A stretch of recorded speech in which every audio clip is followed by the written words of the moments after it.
Dear students, and welcome to the 38th session of the KIPS Distance Learning Program Current Affairs News Roundup session. I am your host Shahrukh Haider, and recently we have seen some very spicy developments happen in the Arab world. So this topic and this video today is going to be about what has happened between Israel and the United Arab Emirates. So recently, on the 13th of August to be exact, Israel and the United States signed a historic peace deal amongst themselves for the first time that was brokered by the United States.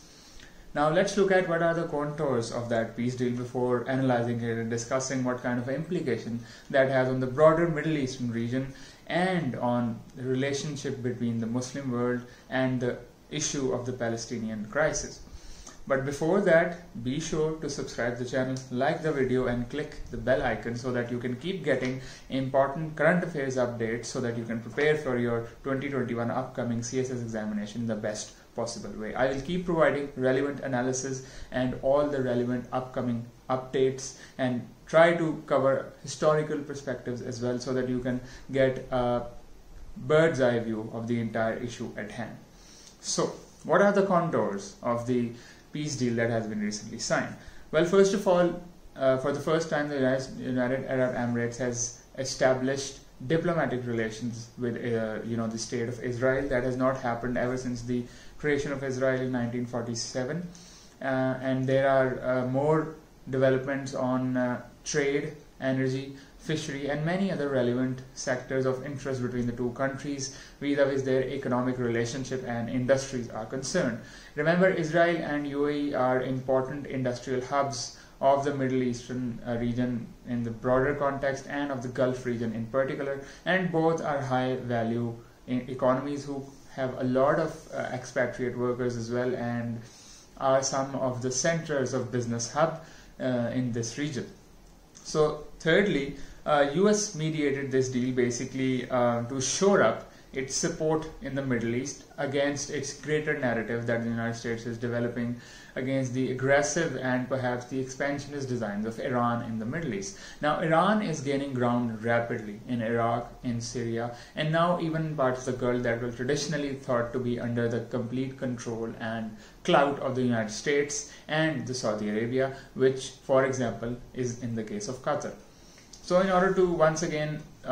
re-establish its authority and hegemony over the Middle Eastern region, which the United States has sought to do for a long time now, especially during the Cold War years, and primarily because of the massive energy resources that are present in the Middle Eastern region, the United States has sought to once again bolster its position in United, Gulf politics and the Middle Eastern politics.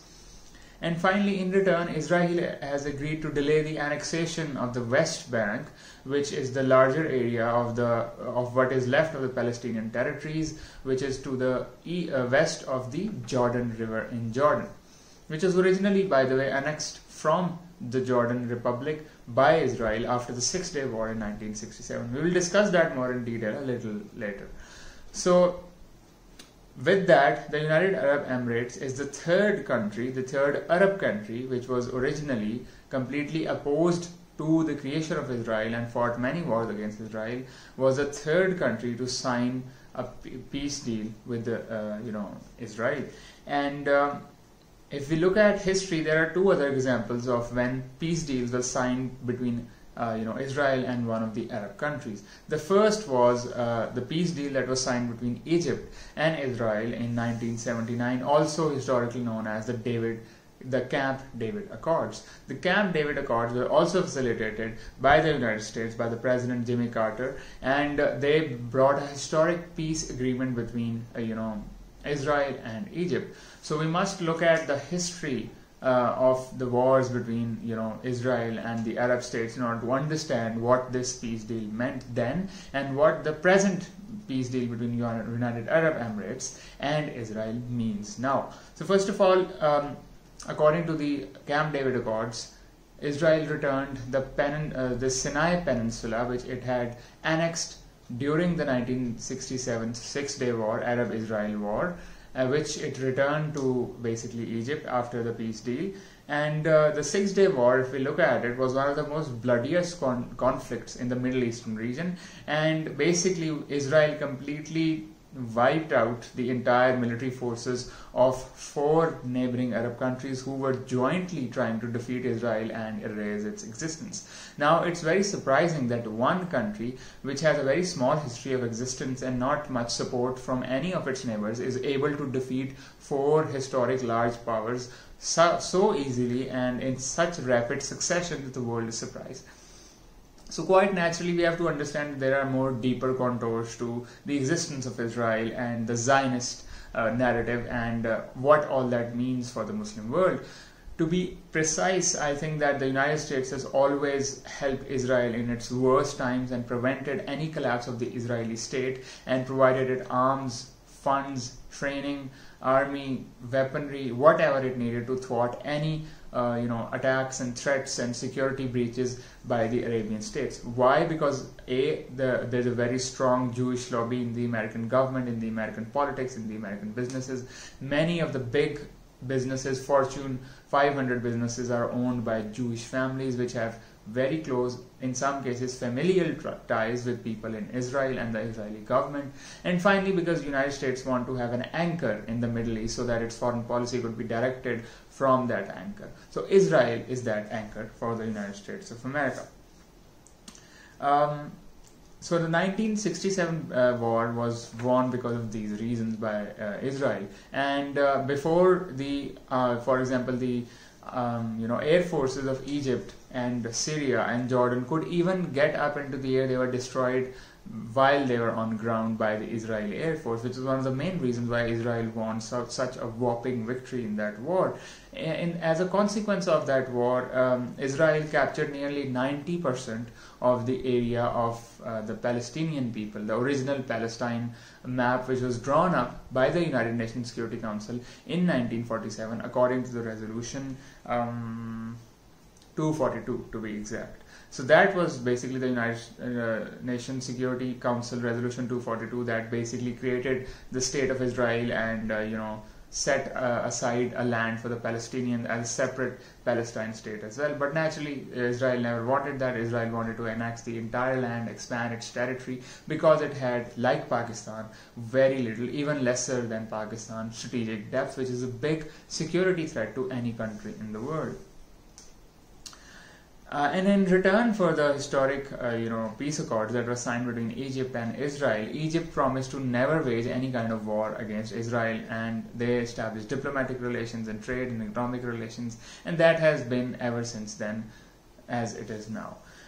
The second country to sign a peace deal with Israel after the wars was basically Jordan, which was signed in 1994, and that was also brokered by the United States of America, by President Bill Clinton to be exact. So after the 6-day war in 1967, Israel captured many areas and many lands and annexed a huge portion of its neighborhood. So for example, it annexed the Sinai Peninsula from Egypt, it annexed the west bank of the Jordan River from Jordan, it annexed the Golan Heights from Syria and a couple of other lands. So after the war was concluded, these Arab countries lost a lot of their territory, which was obviously something that they did not want. So as a result, they sought to, in the coming decades, get their land back. And according to the peace treaty that was signed between Jordan and Israel in 1944, Israel actually did offer to return the West Bank to Jordan, but interestingly, in the 20 years period ever since the 1967 war, there was a demographic explosion in the West Bank, which means that the population of the Palestinians who were very poor in the West Bank and living in dilapidated squatter settlements with no access to nutritious food, potable water, housing, and all sorts of urban menaces and crime and terrorism, the population of that region was growing at an exploding rate, which is why Jordan actually voluntarily refused to take up West Bank and add it back to its territory, because that would have meant a lot of economic and social and political burden upon the Jordanian small nation, which it did not want, which is why the West Bank was returned to the Palestinians according to the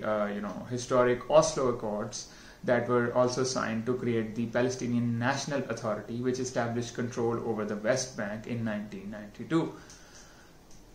So, like in the case of the first peace deal, Jordan and Israel also promised each other not to wage any kind of conflict or not to allow their soil to be used for attacks on the other country. Now let's look at what are the reactions that we have seen in the 2 days since the peace deal has been signed between Israel and the United Arab Emirates. Well, so first of all, Iran and Turkey outrightly condemned the deal, stating that it was a historic betrayal of the Palestinian people by the Arab Emirates, and Turkey even threatened to cease its diplomatic relations and economic ties with the UAE. And furthermore, Iran termed this behavior and condemned it as a historic blunder. So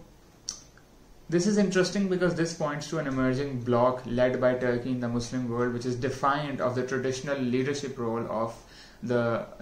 Kingdom of Saudi Arabia, which is seen in the present context as a puppet government of the United States, and they are pretty much disconcerted with Saudi Arabia's constant alignment and servitude towards the United States. Turkey and other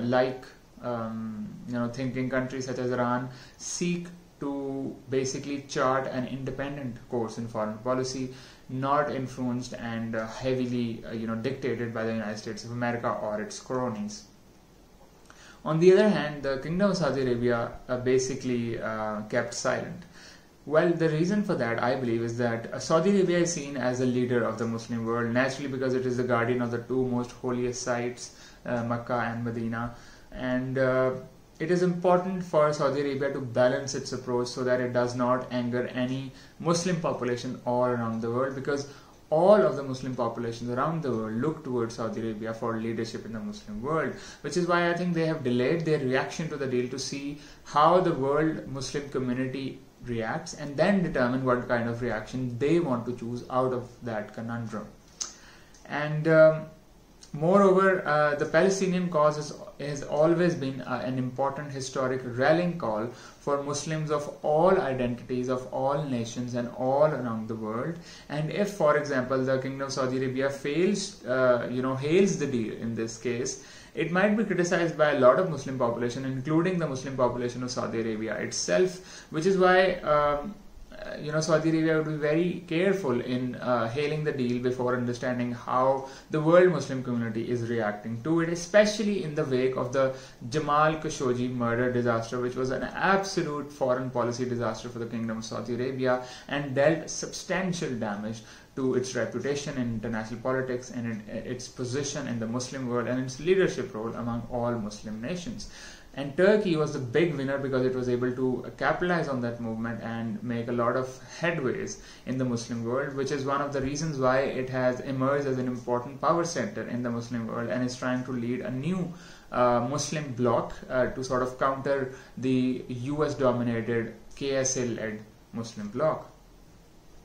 Moreover, Pakistan did not immediately criticize the deal, citing reasons that Pakistan's foreign policy and view of this deal will depend on how it affects the Palestinian cause. Well, that's an interesting take, to be sure, but the bottom line is that I think that Pakistan is not too eager to join the Turkish-led Muslim alliance yet, because that alliance is a direct challenge to the leadership role of Kingdom of Saudi Arabia in the Muslim world, which is something that Pakistan does not want to do, because Pakistan has already to some extent angered the Saudis, the Baddu Qawm, by basically the comments of Foreign Minister Qureshi, after which basically our Chief of Army Staff was also requested to come and pay a visit and to reassert our allegiances to them and basically kiss the rings on their hands. So I think this is one of the main reasons why Pakistan has been reluctant in endorsing the narrative of Iran and Turkey. I believe that Pakistan would gain much more from endorsing that narrative in the long run than the short-term benefits that Saudi Arabia has traditionally given us in the form of deferred payments, oil supplies, and loans and grants in times of need. But the amount of concessions that the Saudi Arabia has extracted out of us in return for those little benefits, short-term benefits, are always damaging to our national interest, which is something that our short-sighted leadership fails to acknowledge and do something about. And finally, I think even though Benjamin Netanyahu, the Prime Minister of Israel, did basically hail the deal as a historic victory for Israel, but said that the question of the annexation of the West Bank was still on the table, which means that Israel hasn't given up that ambition. But the interesting thing is that Israel already has more than like 10,000 Jewish colonies and settlements all over the West Bank, over the Palestinian territory, or Palestinians' historic lands, and those are basically well-off, posh Jewish settlement contained within guarded walls and guarded by high-tech, border and security equipment and guards and whatnot, and no Palestinian is even allowed to go near those settlements, even though they are on Palestinian lands. Now, according to international law, these settlements are completely illegal, and the United Nations Security Council and the United Nations General Assembly has time and again condemned Israel for its action in the West Bank and its annexation of the Palestinian land, but it has fallen short from agreeing to any affirmative action or intervention on Israel from the platform of the United Nations Security Council, because whenever any action is in the cards in a resolution that is being voted on in the United Nations Security Council, the United States always vetoes it. Not even once has United States missed the opportunity to veto any bill that was against Israeli interest. Such is the power of the Jewish lobby in the United States of America. And finally, I think it's important to note that with the current developments that are happening in Palestine and the Israeli attitude, a hard, radical attitude towards the Palestinian people, it is becoming obvious that Israel has basically completely scrapped the two-state solution under the Resolution 181 of the United Nations Security Council in 1948, and it considers all of the Palestinian lands its own land, and if nothing is done, if the Muslim community, if the Muslim nation and brotherhood does not come together, perhaps on the platform of OIC or on an alternative platform which has more mandate and more power to affect some kind of change, Palestine is going to be eaten up by Israel, just as India is trying to eat up Kashmir. So with that note, thank you very much for your patience. Take care. Allah Hafiz.